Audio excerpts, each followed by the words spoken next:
Bili Mheshimiwa Dr. Fred Matiang'i umurai wiki amagia DCP Rigathi Gachagua negatia bara ibande kuru asensemeria yokwamiria serikali nigo baikira na somoiga we kanisa ye diocese ya ACK asensemo ya Nyahururu asibanyare ko babakorokana komochie serikali yabone ya Kenya Kwanza asogotaikirania obokoreri burubya na biko burayo buya asaba na inchi asabona basabira bana inchi gwesokia asobonge kubasira ili bachikolenta monchori asobochoyo bonde bali bosi umwaka wocha.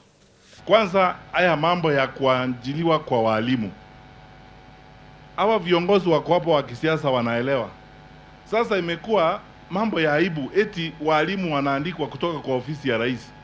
Ti ukiwa rafiki wa hiyo ofisi unaenda pale unapewa barua unaenda kualika walimu. When we left the government in late 2022, insurance cover ya polisi 5.3 billion. Tulikuwa tumepanga maneno mzuri. In 2 weeks or 3 weeks, the tender they had been given to some insurance company. Mwende muangalie ni ya nani wakubwa. Sasa polisi wetu wanahangaika ukule nje eti outcover ya polisi ni 3,500. Nani atatibiwa na 3,500 outpatient? Sasa polisi wanalia huko, walimu wanalia huko. Huo ndio uongozi.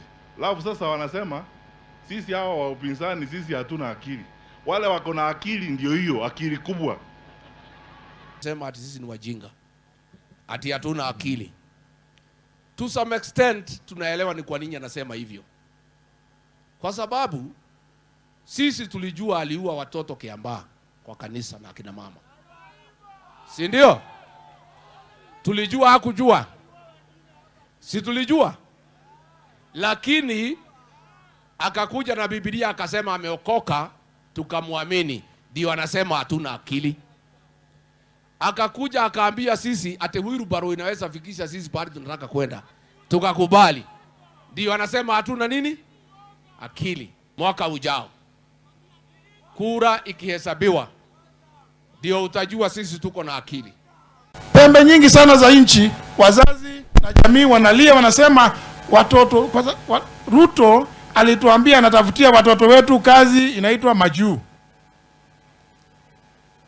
We are seeing Kenyans being killed in the fight between Russia and Ukraine. William Ruto, you have not commented on this.